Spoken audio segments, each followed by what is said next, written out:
There's a brutal truth in life that some people refuse to accept, and that's you have no control over many of the things that happen in your life. Now, my name is Dino Dale and I'm a magician and mind reader, and in today's video we explore how to let go of things in life we can't control. The problem is that caring about things you can't control takes your time, sucks your energy, and keeps you from working on the things you can control. Now, believing you control nothing is just as unhelpful as believing you control everything. It takes an understanding of that balance to find a place of true happiness in your life.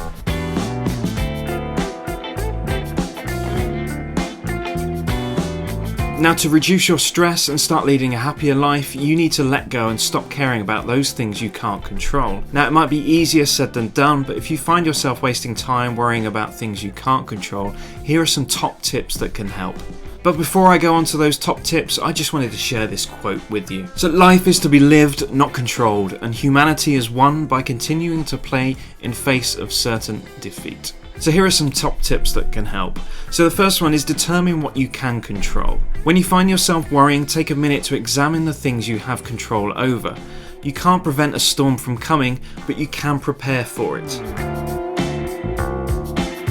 You can't control how someone else behaves, but you can control how you react. When you put your energy into things you can control, you're much more effective. Tip number 2, focus on your influence. So you can influence people and circumstances, but you can't force things to go your way. To have the most influence, focus on changing your behaviours. Be a good role model, and when you have concerns about someone else's choices, share your opinions, but only share it once. Don't try to fix people who don't want to be fixed. Tip number 3 is identify your fears.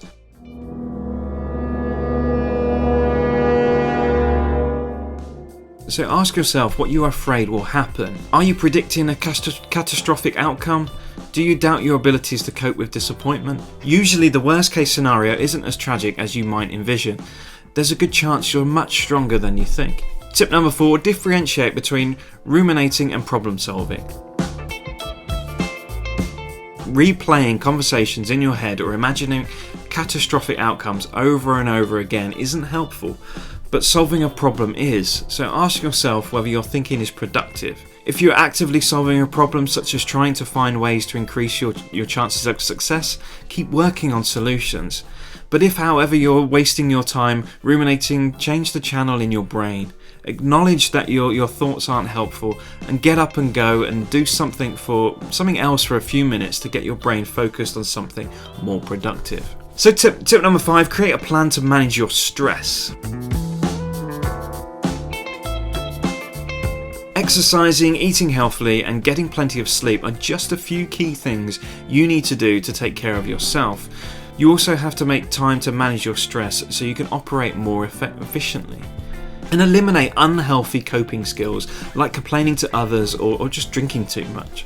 Number 6, practice gratitude. There is nothing like being grateful for what you have, to take your mind off what you wish you had or believe you should have. It's also perhaps the purest way to let go of what you can't control. As your entire focus shifts to what has been provided for your life instead of what is lacking. Look inward. Of course we can influence others, and one of our best opportunities to do so is to ensure that we are being who we want to be. Often the characteristics that are the most frustrating and offensive to us are those which we are guilty of ourselves. So it's always a good practice to turn our attention to ourselves as soon as we realise we are annoyed with something else. Change your perspective. Another helpful concept is that while it's impossible to simply change your feelings, we do have much greater capacity to change our thoughts, perspectives, the meanings we attach to specific events, our conclusions, expectations, etc. So it may be safe to conclude that much of the disappointment, hurt, offence, sadness, anger we experience is a result of unmet expectations. So if we can change our expectations, we'll be able to dramatically decrease the negative feelings that result from experiencing unmet expectations. Accept that life is uncertain. Another option, which is related to our ability to control how we interpret a given situation, is accepting that life is uncertain and recognizing that some surprises are actually positive.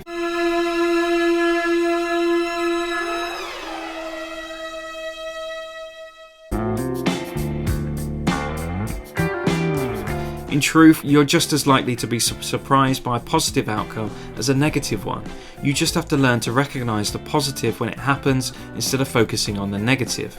Accepting a situation does not mean that you have to like it, rather it means you stop fighting it, and that releases you from the suffering. Sometimes you'll run into a problem that's simply out of your control.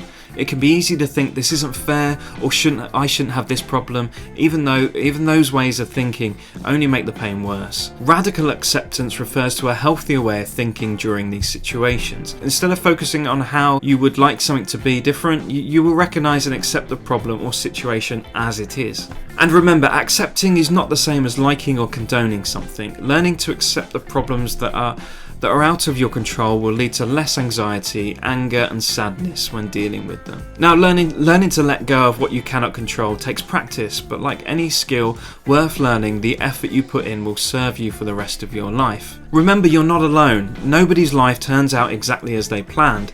We don't need to compare our hardships, just know that we all have them and try to support each other. Look for the positives. Eventually you may be able to see something positive even in life's most difficult challenges. I know it's not easy to let go of expectations and the desire to control things, but I also know that we are truly free when we accept the things we can't control. Now, I hope you enjoyed this video and you found it useful, and let me know in the comments down below. And do give this video a thumbs up, and don't forget to press that subscribe button for more top tips, and I look forward to seeing you next week.